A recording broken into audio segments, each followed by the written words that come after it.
करण ने अपनी गाड़ी एक बड़े से बंगले के गेट पर आकर रोकी। गाड़ी को देखते ही गार्ड ने तुरंत लोहे का बड़ा सा गेट खोला। गेट खुलते ही करण की गाड़ी दोनों ओर खूबसूरत से गार्डन से होती हुई बंगले के मुख्य दरवाजे पर आकर रुकी। करण अपनी आंखों पर लगा चश्मा उतारते हुए गाड़ी से बाहर आया। उसके साथ ही पीछे की सीट पर बैठा उसका ड्राइवर भी तुरंत बाहर आ गया।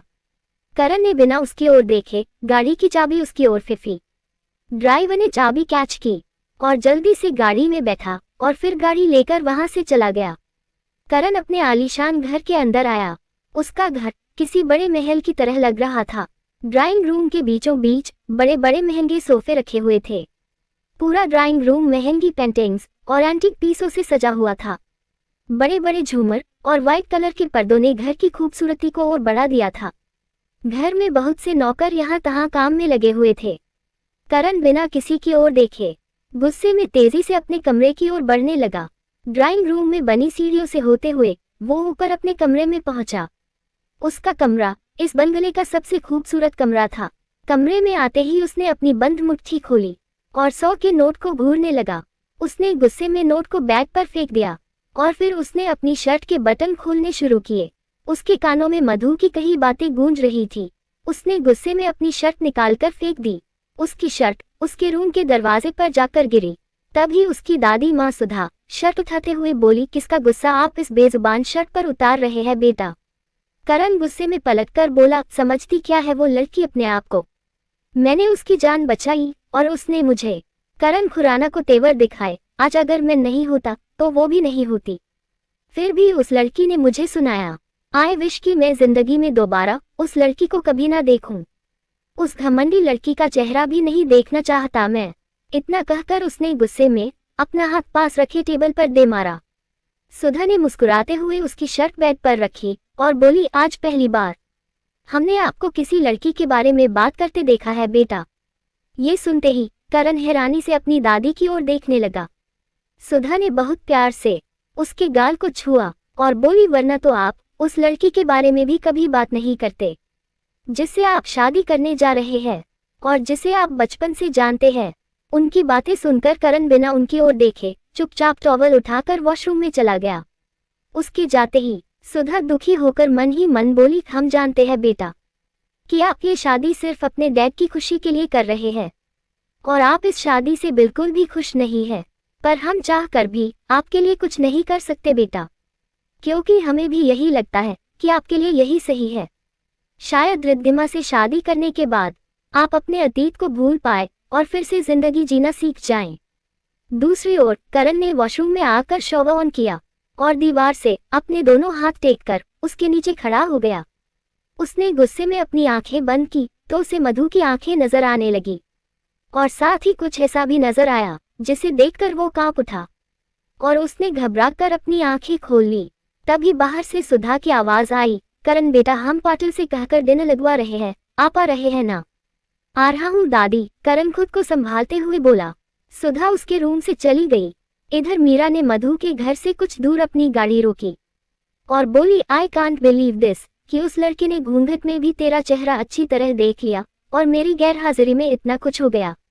करण खुराना नाम है उस लड़के का, मधु गाड़ी से बाहर आते हुए बोली।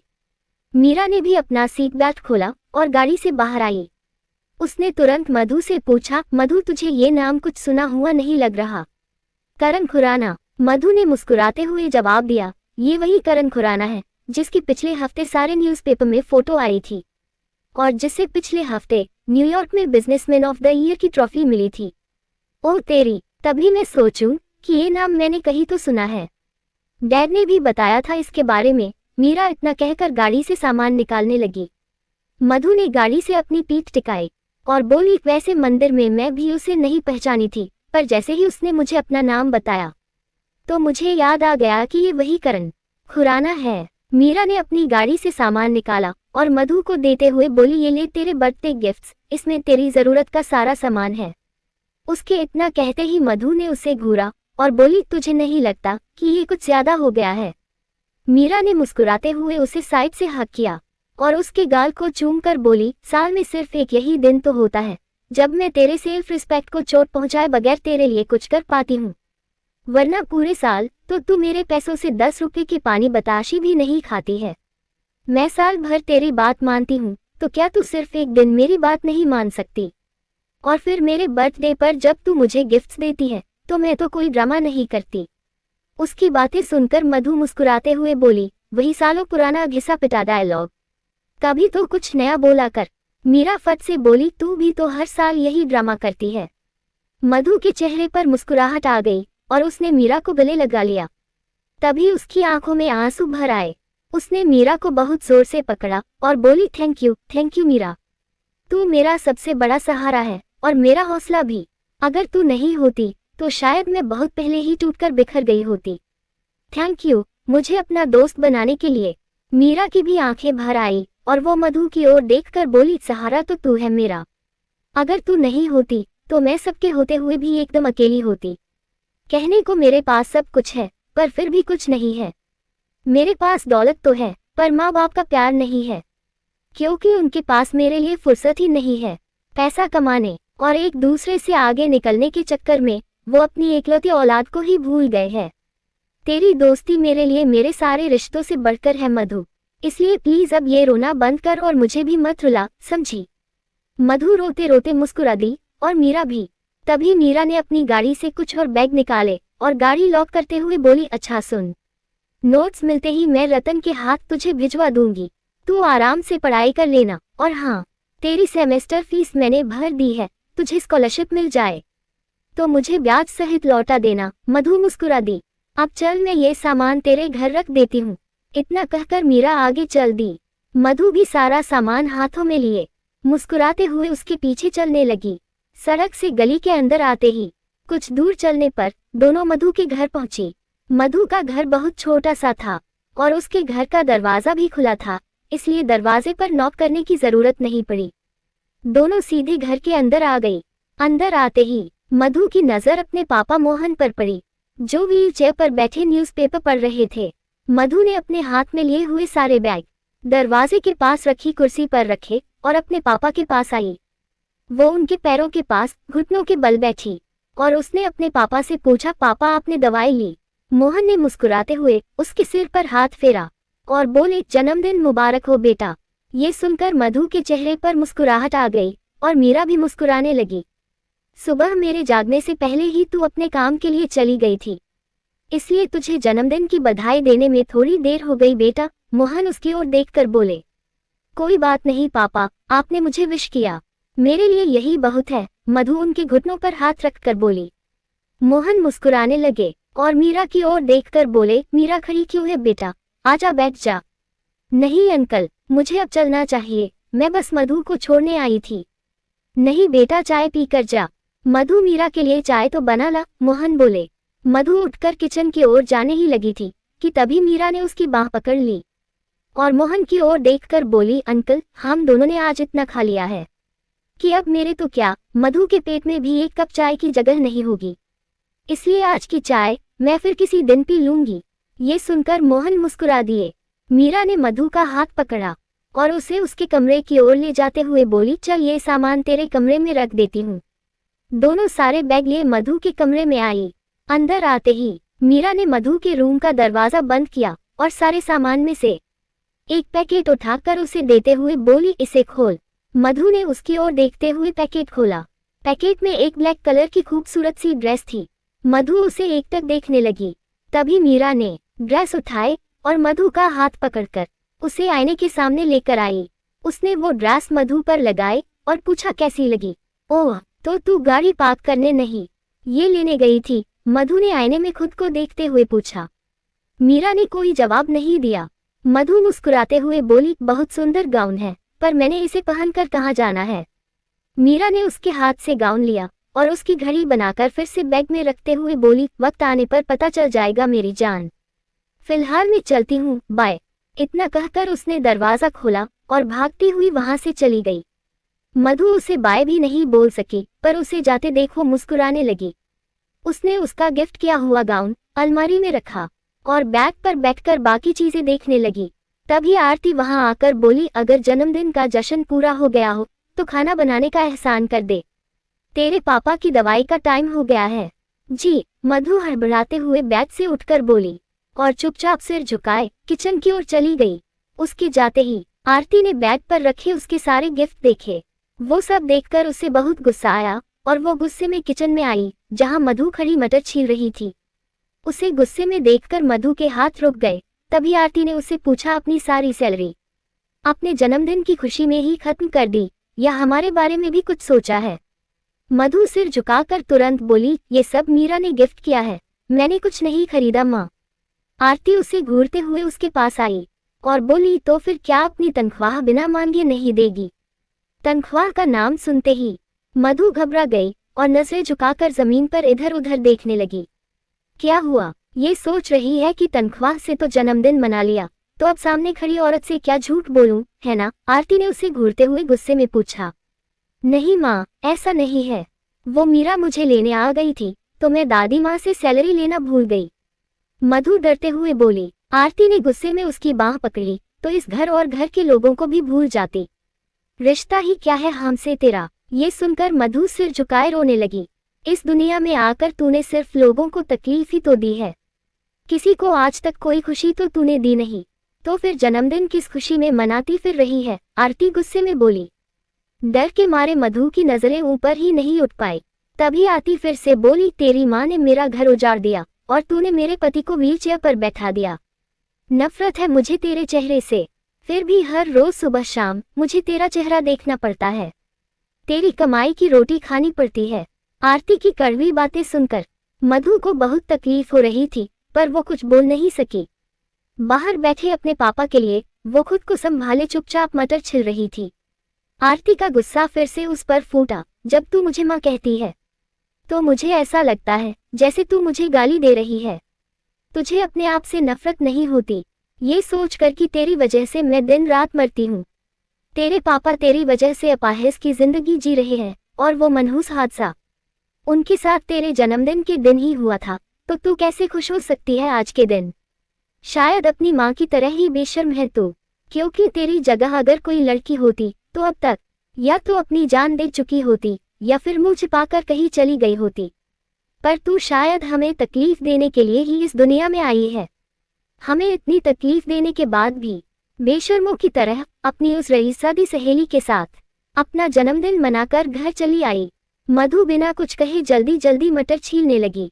आरती का कहा एक एक शब्द उसके दिल में तीर की तरह चुभ रहा था, पर वो बिना कुछ कहे मटर छीले जा रही थी। ये देखकर आरती का गुस्सा और बढ़ गया। वो गुस्से में मधु की कलाई पकड़कर बोली, चली क्यों नहीं जाती है तू इस घर से हमेशा के लिए? क्यों दर्द दे रही है मुझे? चली जा यहाँ से, ताकि मैं अपनी बची हुई जिंदगी तो सुकून से जी सकूं। मोहन बाहर के कमरे में बैठे सब कुछ सुन रहे थे, पर आरती अभी भी नहीं रुकी, क्योंकि मधु की खामोशी उसे और भड़का रही थी। वो फिर से बोली, कहीं नहीं जाएगी तू, है ना? मुझे तो शायद सारी जिंदगी तुझे ऐसे ही झेलना पड़ेगा, क्योंकि तेरी माँ की घिनौनी करतूत की वजह से तेरी शादी तो होने से रही। तेरी वजह से मुझे अपने एकलौते बेटे को खुद से दूर करना पड़ा ताकि उस पर कोई गलत असर ना पड़े और वो अपनी पढ़ाई सुकून से पूरी कर सके। पर शायद अब तू उसे भी सुकून से जीने नहीं देगी। अगर उसकी फीस टाइम पर नहीं भरी गई तो हो सकता है कि उसे कॉलेज से निकाल दिया जाए, फिर शायद तुझे चैन मिलेगा। नहीं माँ, ऐसा कभी नहीं होगा। मधु ने इतना कहकर आरती की ओर देखा, पर उसे गुस्से में देखकर वो घबरा गई और नजरें झुकाकर बोली, सॉरी माँ, आप चिंता मत करिए, मैं कल ही अबीर की फीस भर दूंगी और पापा का चेकअप भी कल ही हो जाएगा, क्योंकि मुझे कल सैलरी मिल जाएगी। मैं सच कह रही हूँ, ये सब मीरा ने दिया है, मैंने कुछ नहीं खरीदा। ये सुनकर आरती गुस्से में बोली, खाना जल्दी बना, तेरे पापा को दवाई भी लेनी है, उन्हें तेरे हाथों का ही खाना पसंद है, वरना अब तक खाना कब का बन चुका होता। मधु ने आहिस्ता से सिर हिला दिया तो आरती गुस्से में किचन से चली गई। अब तो खुश होगी तुम, दिल को बहुत सुकून भी मिल गया होगा मेरी बच्ची को उसके ही जन्मदिन पर इतना कुछ सुनाकर, है ना? मोहन ने किचन से बाहर आई आरती से गुस्से में पूछा। आरती ने कोई जवाब नहीं दिया और गुस्से में अपने कमरे में चली गई। मोहन की आवाज सुनकर मधु परेशान हो गई, पर उसने खुद को संभाला और चुपचाप खाने की तैयारी करने लगी।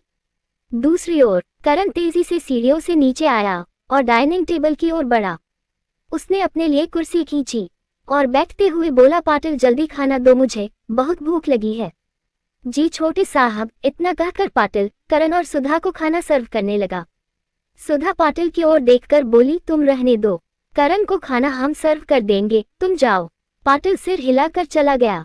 सुधा ने खाना सर्व करते हुए करण से पूछा, आपके चाचू से कोई बात हुई क्या? वो आपकी सगाई से पहले आ तो जाएंगे ना? सगाई का नाम सुनते ही करण के हाथ रुक गए और वो उदास हो गया। उसने कुछ देर के लिए अपनी आंखें बंद की और फिर खुद को संभालकर आंखें खोलकर बोला, चाचू से मेरी कोई बात नहीं हुई दादी, पर हाँ चाची का फोन आया था, सबकी नेक्स्ट वीक की टिकट्स कंफर्म हो चुकी है। ये सुनकर सुधा के चेहरे पर मुस्कान आ गई और वो खाना खाते हुए फिर से बोली, शुक्र है भगवान का, अब आपकी सगाई में हमारा पूरा परिवार शामिल होगा। वैसे थोड़ी देर पहले बलदेव से बात हुई थी हमारी, उन्होंने बताया कि चेतन भी सबके साथ इंदौर आ गए हैं। रोहित भी आ गया क्या? करण ने तुरंत पूछा। हाँ रोहित भी आ गया। सुधा कुछ कहती उसके पहले ही रोहित वहां आकर बोला। उसकी आवाज सुनते ही करण ने तुरंत पलटकर उसकी ओर देखा। रोहित को देखते ही उसकी आंखों में चमक आ गई और वो अपना खाना छोड़कर उसकी ओर बढ़ा। उसने रोहित को गले लगाकर पूछा, कैसा है तू? तुझे कैसा लग रहा हूँ? रोहित ने पलटकर पूछा। हमेशा की तरफ कूल, चला डिनर करते हैं, करण बोला और रोहित के साथ फिर से अपनी चेयर पर बैठ गया। रोहित ने बैठते ही पूछा, दादी घर के बाकी लोग नजर नहीं आ रहे? बेटा करण के नानाजी की तबीयत थोड़ी खराब हो गई थी, इसलिए बलदेव और शालिनी सुबह की फ्लाइट से भोपाल गए हैं और अतुल और पूजा ऑस्ट्रेलिया में है। इतना कहकर वो रोहित को खाना सर्व करने लगी। रोहित ने एक निवाला खाया और पूछा, विवान और अन्वेषा सगाई में आ रहे हैं ना? विवान तो आ रहा है, पर अन्वेषा की एग्जाम है, इसलिए वो सीधे शादी में आएंगी, सुधा ने खाना खाते हुए जवाब दिया। ओह, तीनों खाना खाने लगे। तभी रोहित की नजर करण के उखड़े हुए चेहरे पर पड़ी और उसने करण से पूछा, तू इतने सड़े हुए मूड में क्यों है? ये सुनकर सुधा हंसते हुए बोली, वो क्या है ना बेटा, जो करण खुराना हमेशा लोगों को सुनाते थे, आज उन्हें एक लड़की ने शायद ऐसा जवाब दिया है कि इनकी बोलती ही बंद हो गई है। उनके इतना कहते ही करण ने तुरंत उनकी ओर देखा। रोहित भी आंखें फाड़े उसे देखने लगा। एक लड़की ने करण खुराना की बोलती बंद कर दी। रोहित ने हैरानी से करण की ओर देखकर पूछा, तो करण चिढ़कर बोला, दादी आप बिना पूरी बात जाने कुछ भी कैसे बोल सकती है? आपको पता भी है कि हुआ क्या है? क्या हुआ है बेटा, ये तो हम नहीं जानते, पर हम इतना तो समझ ही गए हैं कि अगर कुछ नहीं हुआ होता तो आप इस तरह गुस्से में तमतमाए हुए घर कभी नहीं आते। बिल्कुल सही कहा आपने दादी, वैसे मैं उस लड़की से जरूर मिलना चाहूंगा जिसने बिजनेसमैन ऑफ द ईयर करण खुराना के चेहरे के रंग उड़ा दिए हैं। रोहित हंसते हुए बोला, तो करण उस पर भड़का, शट अप रोहित, अपनी बकवास बंद कर और चुपचाप खाना खा। सुधा और रोहित एक दूसरे की ओर देखकर मुस्कुराने लगे। इधर मधु अपने कमरे की खिड़की से टिककर खड़ी बाहर गली के बच्चों को बैडमिंटन खेलते देख रही थे। वो देख तो बच्चों को रही थी, पर उसके कानों में आरती के कहे शब्द गूंज रहे थे। तभी मोहन वहां अपनी व्हीलचेयर से आ गए। मधु, उनके मुंह से अपना नाम सुनकर मधु ने तुरंत पलटकर देखा तो उसके पापा व्हीलचेयर पर बैठे हुए थे।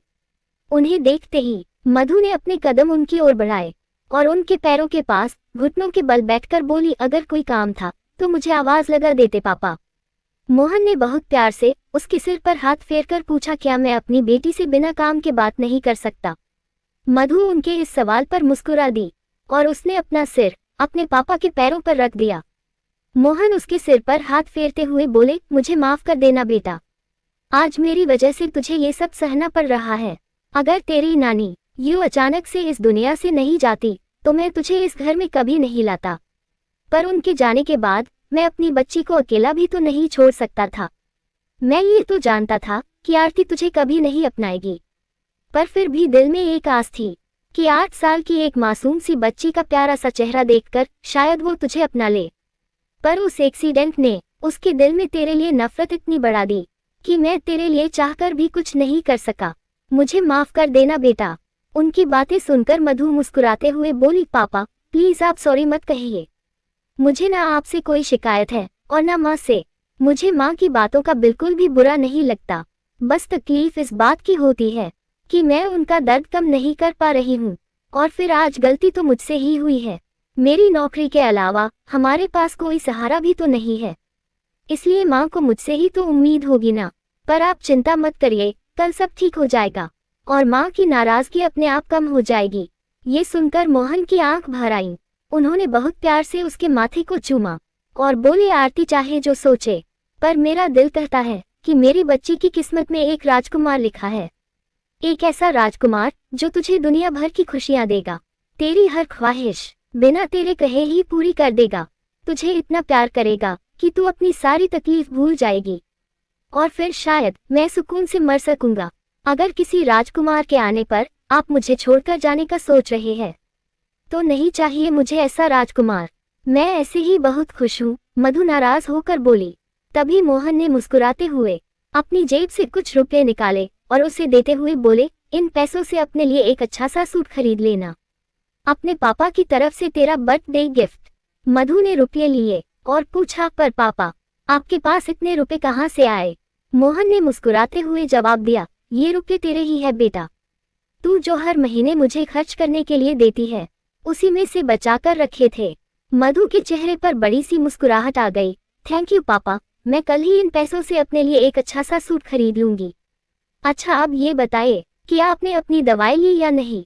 ले ली बेटा, वो क्या है ना, मुझे जल्दी से ठीक होना है ताकि मैं ठीक होकर फिर से काम करने लगूं और फिर अपनी बेटी की शादी धूमधाम से कर सकूं। मोहन बोले, बहुत जल्दी ठीक हो जाएंगे आप। अब चलिए मैं आपको आपके कमरे में छोड़ आती हूँ। इतना कहकर मधु ने व्हीलचेयर पकड़ी और अपने पापा को उनके कमरे में ले आई।